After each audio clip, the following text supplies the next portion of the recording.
Sa gitna ng unos, tuloy ang buhay.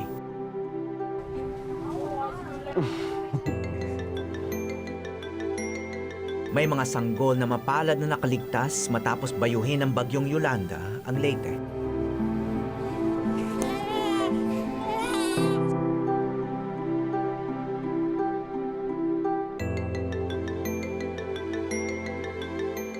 Ngunit marami sa mga binawian ng buhay ay mga bata rin. Sila ay mga biktima hindi lamang ng isang malakas na bagyo, kundi ng ganap na pagbabago ng klima. Nakasalanan ng tao. Lalo na ng mga industriyang nagdudulot ng polusyon sa hangin.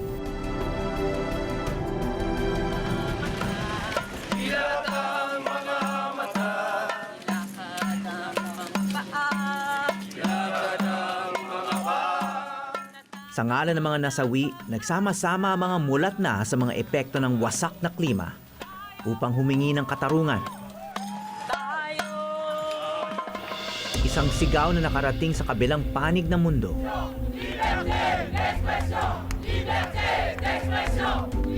Sa Paris, France.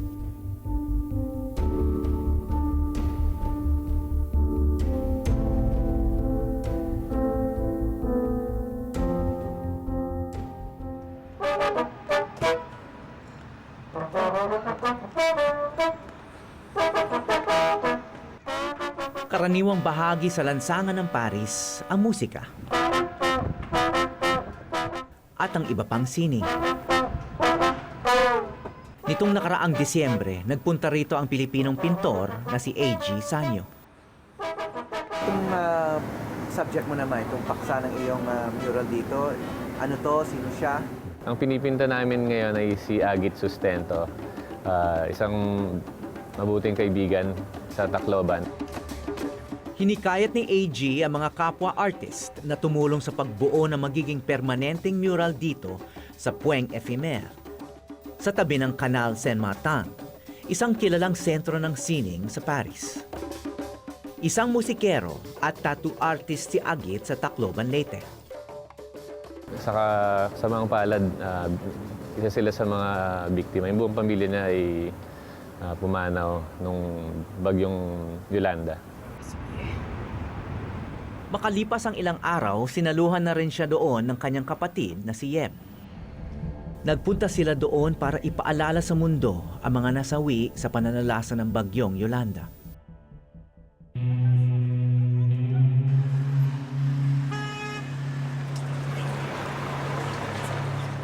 Ngunit naabutan nilang nagluluksa rin ang mga tao sa Paris. At 13 na Nobyembre sa taong yon nang magpasabog ang mga terorista ng ISIS sa iba't ibang lugar sa lungsod. 130 tao ang napatay.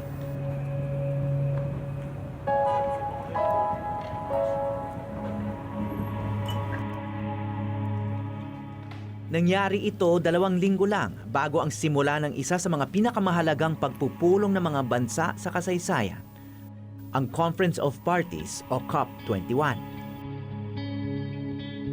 Nakasalalay dito ang kinabukasan ng planeta.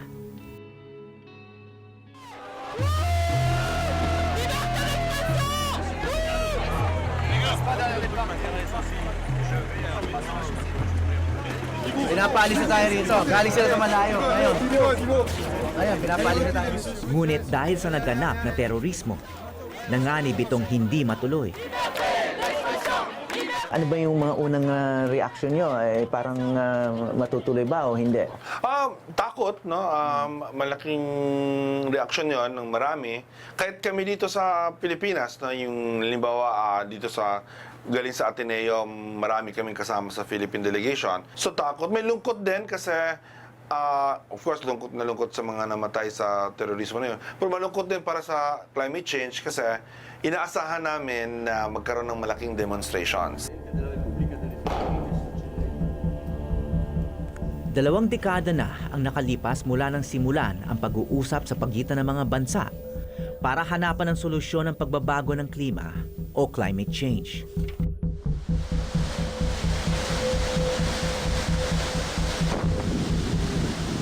Mga super typhoon tulad ng Haiyan o o Yolanda ang isang idinudulot ng climate change. Sa kabila ng libo-libong nasawi, magkakaisa na kaya ang mundo para labanan ito? Itong pagpupulong sa Paris ang huli raw na pag-asa ng mundo at muntik pa itong maudlot dahil sa terorismo. Na merong unintended but positibong resulta ng terorismo dun sa yung ginawang terorismo sa Paris, di ba? Yung mga opisyal galing sa lahat ng bansa, dumating sila sa Paris na meron silang instruction sa kanilang mga pangulo na huwag kang umalis sa Paris na walang kasunduan. Oh, yeah. Ano? Tapos na yung marcha. Isa si Yeb Sanyo sa mga naging negosyador ng Pilipinas ukol sa climate change.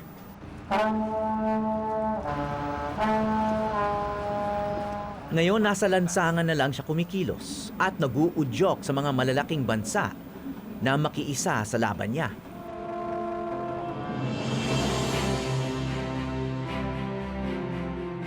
Kasama ang kapatid niyang si AG, naglakad si Yeb mula Roma hanggang Paris sa gitna ng taglamig.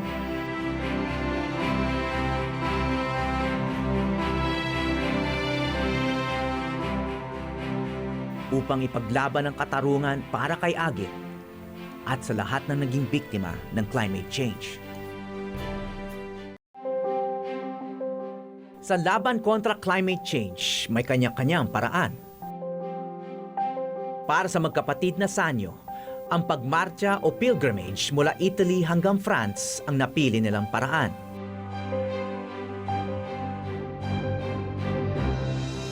Gusto namin dalhin yung boses ng mga Pilipino at yung laban ng climate justice. Humingi tayo ng hustisya para sa nangyayari sa bansa natin na resulta ng climate change. 1,500 kilometro ang haba ng kanilang nilakad. Umabot ng 59 na araw bago sila nakarating sa Paris. Sa kanilang paglalakbay, minsan nagiiwan sila ng mga mural bilang paalala. Katulad ng Mama Nature na ito sa Italia, na may mukhang kilalang-kilala ng mga Pilipino.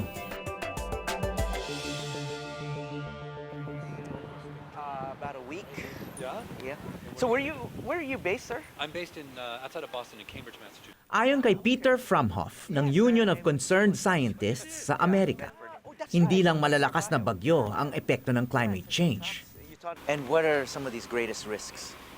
So we're already seeing that sea levels are rising as the ocean warms, it expands. As sea ice far north and south melts, we're seeing ocean increases. That sea level rise is causing damages, including in the Philippines, the intrusion of salt water into aquifers and affecting people's drinking water. So sea level rise is a big issue, increased severity of storms, extreme heat, all manner of changes that we're really just beginning to see. Nitong Pebrero, nagsimula ng maramdaman sa Pilipinas ang isa ring epekto ng pagbabago ng klima. Ang matinding init o El Nino. Damang-dama ito sa Mindanao, lalo na sa Bukidnon, kung saan nagkabitak-bitak sa tuyo ang mga sakahan.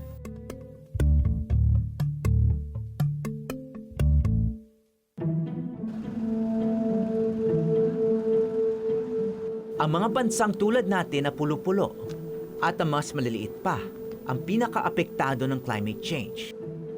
I now give the floor to His Excellency Mr. Benigno Aquino III, President of Philippines. Kaya naman malaki ang ating delegasyon sa COP21 sa Paris. Since 2010, on an annual basis, climate injustice has claimed more than 50,000 lives from the V20 countries. And this number will increase exponentially in the near future. Dating Climate Change Commissioner ng bansa si Yeb Sanyo at ngayon Executive Director na ng Greenpeace Southeast Asia. Thank you, Philippines. Sa isa pang pandaigdigang pagpupulong sa Warsaw, Poland noong taong 2013, Sir President, in the midst of this tragedy, tumatak ang panawagan ni Yeb sa buong mundo. Super Typhoon Haiyan, perhaps unknown to many here, made landfall in my own family's hometown. And the devastation is staggering. Kadadaan lang ng Typhoon Haiyan o Yolanda sa Tacloban, kung saan naabutan si AG. Up to this hour, I agonize, waiting for word to the fate of my very own relatives. What gives me renewed strength and great relief is that my own brother has communicated to us and he had survived the onslaught. In the last 2 days, he has been gathering bodies of the dead with his own 2 hands. Dito niya rin binigkas sa mga salitang nagsilbing gabay para sa kampanya sa climate justice. If not us, then who? If not now, then when? If not here, then where? But here, in Warsaw, we may very well ask these same forthright questions. What my country is going through as a result of this extreme climate event is madness. The climate crisis is madness. In-English lang ni Yeb ang matagal ng bansag ng mga aktivista sa Pilipinas. Kung hindi tayo kikilos, sinong kikilos? Kung hindi ngayon, kailan pa?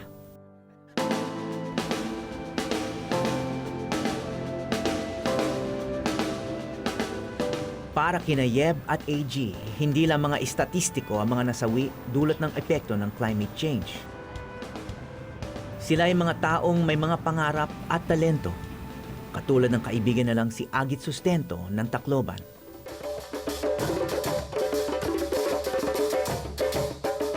Sino nga ba si Agit?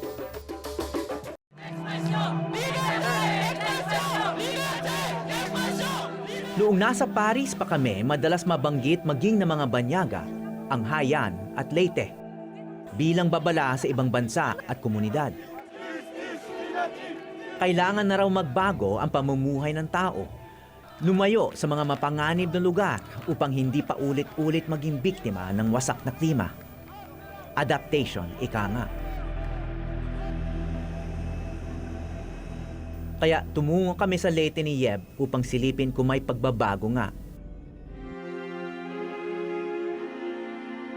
Nasa Leyte kami ng aking docu-team 2 buwan matapos itong bayuhin ng bagyong Yolanda. Sariwa pa noon ang pananalasan ng bagyo, pero ganun pa man marami sa kanilang nais pa rin balikan ang kanilang mga tahanan sa mga naging no-build zone na. Hindi pa rin kaligtasan ang iniisip ng iba. Alam mo ba yung maganda dito po? Kaya ayaw kong umalis. Bakit po? Yung early sunrise, ang sarap. Nandyan yung sun, tapos mayroon kang bay, kakapiga. Or early in the morning, tumisidlip yung moon. Talaga ang sarap. Tapos ilalagay nila ako sa ibang kong bahay. Mamamatay ako siguro. Doon ako mamamatay. Sa aming pagbisita ng Marso ng taong ito, punong-puno ulit ng bahay ang mga no-build zone sa Tacloban, tulad ng sa barangay Anibong. Kung mag-storm surge ulit dito, alam na natin yung posibleng mangyari. Dahil nagsibalik na yung mga residente.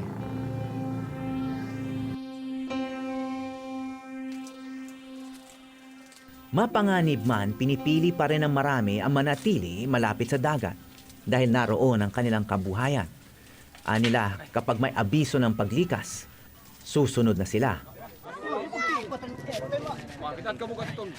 Hanggat walang bagyo, business as usual muna. Ngunit paano nga ba makukumbinsing lisanin ng mga tao ang lugar kung nasaan ang kanilang kabuhayan? Narinig niyo na ba yung konsepto ng yung climate change o yung pagbabago ng klima? Hindi ko pa na yun, sir. Wala, hindi niyo pa narinig. Yung pagbabago ng klima at yung epekto sa karagatan, yung epekto sa panahon, temperatura, wala pa kayong nababalita na gano'n? Napabago.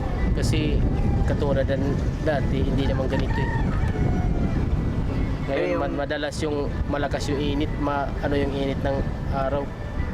Kayo ba naranasan niyo yung Yolanda rito? Nandito ba kayo noon? Dito kami.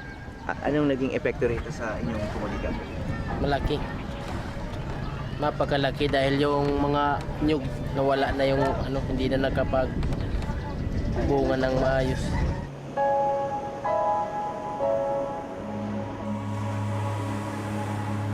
Ang kinatatakutan ng mga bansa sa Paris na epekto ng bagong klima, nagaganap na sa atin.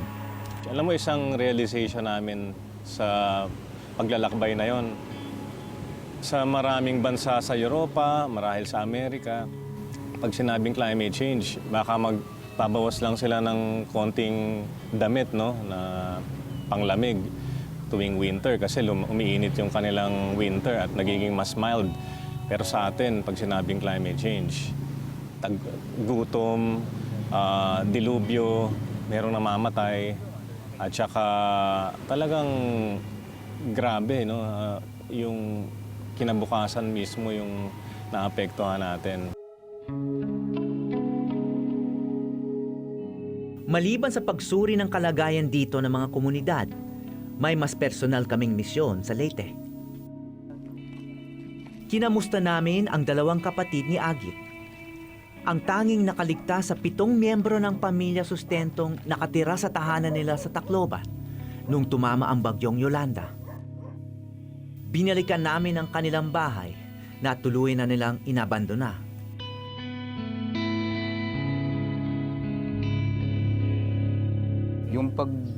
Yung bilis ng pagtaas ng tubig, mga parang may isang malaking alon, tapos hindi na siya bababa.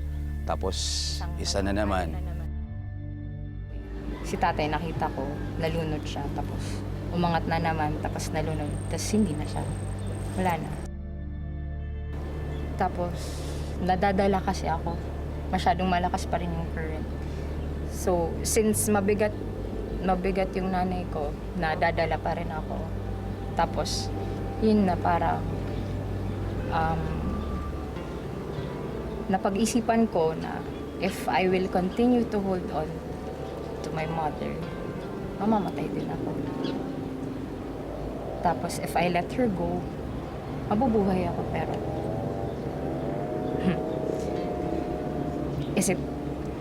is it really worth it na mabuhay ka? If your parents, if your mother is not with you anymore, diba? Pero, yun, I made the hardest decision of my life. I let her go. Tapos, yun. Doon na lang ako sa steel trusses umupo. Tapos umupa na yung baha. May taong tumulong sa akin na bumaba ako sa water tank. Tapos I stayed there sa Radyo Diwa for an hour. Tapos lumabas na rin. Tapos yun, nakita na kami ni Kuya.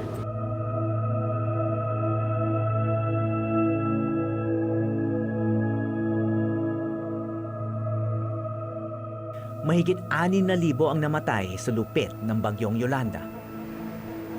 At sa pagbabago ng klima, tiyak na mauulit pa ang ganito kalalakas na sakuna. Isang musikero at tattoo artist si Agit Sustento. He has done his part to relive the Filipino culture through his passion for tattoos, music, tsaka yung mga choices niya in life.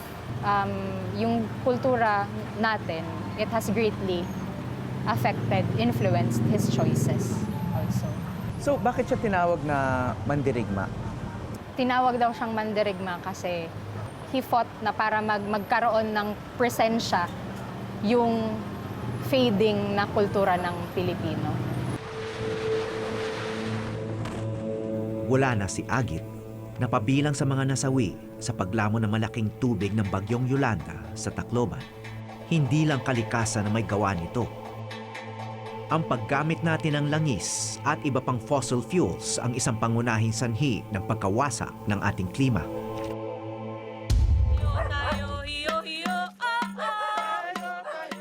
Climate justice ang panawagan ng marami ngayon. Ang panaguti ng mga korporasyon o carbon majors na nagdudulot ng pinakamatinding polusyon sa hangin sa Pilipinas.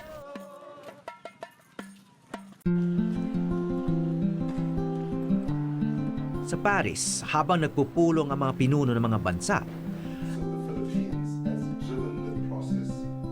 ang petisyon na inihain ng Greenpeace Southeast Asia at Philippine Rural Reconstruction Movement ay nabigyan na ng kasagutan. Hinihingi sa petisyon na imbestigahan ng 50 multinational na kumpanyang kilala na malaking gumagamit ng fossil fuels na may mga operasyon sa Pilipinas.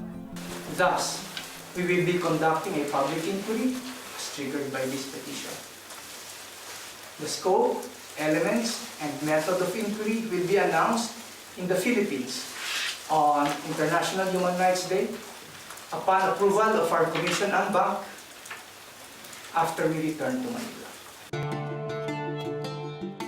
Samantala, nagkasundo sa Paris sa wakas ang halos 200 bansa na umaksyon para hindi na tumaas ng 1.5 degrees Celsius ang temperatura ng planeta. Sa kabila ng pirmahan ng kasunduan, kanya-kanyang pagpapatupad pa rin ng bawat bansa at walang parusa sa mga hindi susunod.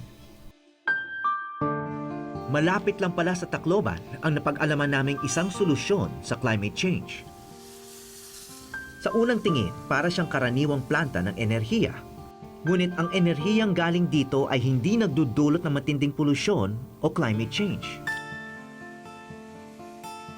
Ito ang Leyte Geothermal Production Field sa Ormoc, ang pangalawa sa pinakamalaking planta ng geothermal energy sa mundo. Ang enerhiya mula rito ay renewable. Kaunting bahagi lang ng usok na lumalabas ay may carbon dioxide, hindi tulad ng mga planta ng coal. Sa ngayon, 30% na ng kuryente sa Visayas ay galing sa geothermal at kaya pa itong dagdagan. Di hamak na mas malinis ang enerhiya na galing sa geothermal, solar at iba pang renewables na maaring pakinabangan sa atin. Ngunit kulang pa rin sa suporta sa ating lipunan. Sa Paris, nangako ang Pilipinas na babawasan ng 70% ang carbon emissions nito bago sumapit ang taong 2030.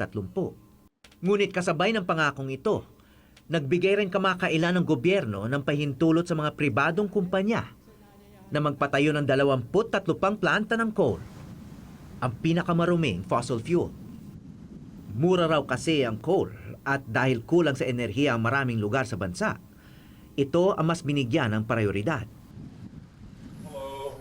Hello, hi. Howie Severino. Pleased to meet you, Mr. Vice President. Yes. Sa ibang bansa, mulat na ang publiko sa masasamang epekto ng coal. Is in my country, and I see this beginning to happen in the Philippines as well. The people who live near the sites of these coal-burning plants are no longer content to suffer from the terrible air pollution that is caused by them. Isa sa mga namumuno sa laban sa climate change si Al Gore. Ang dating vice-presidente ng Amerika na kamakailan ay bumisita sa Pilipinas at dumayo rin sa Leyte. China's making a dramatic change away from coal, partly to keep the climate commitments, but probably even more so because they cannot endure the suffering that comes from all this air pollution. Naniniwala si Al Gore at ibang nananaliksik na kung susuportahan lang ng mga pamahalaan, matutugunan ng renewable energy ang pangangailangan ng mundo.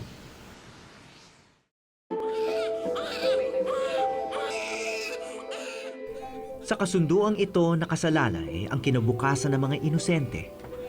Katulad ng mga sanggol na nakilala namin 2 taon na ang nakalilipas. Ipinanganak sa Leyte sa panahon ng krisis. Binisita namin sila ulit nitong Marso. At mukha naman sila malusog. Ang ina ni Mark Nelson ay hindi niya nakasama. Namasukan na siya bilang kasambahay. Tumutulong yan sa amin. Kung kami, natutulog, siya magtagapag-hakot ng unan. Para rin sa kanila ang ipinapangarap na pagbabago. Maraming paalala sa Leyte ng pinsala na dulot ng climate change na hindi matatawaran ng pera. Bago kami umalis ng Leyte, dinalaw namin ang puntod ni na Agit at ng kanyang pamilya na namatay noong 8 ng Nobyembre, taong 2013. Bigyan lang kaming remembrance sa inyo, sa inyong kapatid. Kailangan din talaga siguro na magkaroon ng muka, ng human face, yung climate change. Kasi puro words and letters, comma, pages ang nakikita ng mga diplomat tsaka ng mga pinuno. At natutuwa kami dahil nagkaroon tayo ng pagkakataon na mag-iwan ng alaala ni Agit doon sa Paris, na alam naman nating aalagaan yun ng mga kaibigan natin doon. At magiging simbolo nga yun nitong patuloy nating paglalakbay. Sa pinakamatinding hamon na ikinakaharap ng ating planeta, hindi magtatagumpay kung hindi magkakaisa. Malaking hakbang ang naganap sa Paris, ngunit malayo pa ang lalakbayin. Sa isang pandaigdigang pakikibaka, may mga lider na uusbong. At may mga martir na patuloy na magbibigay ng inspirasyon. Mula sa Paris at Leyte, ako si Howie Severino at ito ang Eyewitness.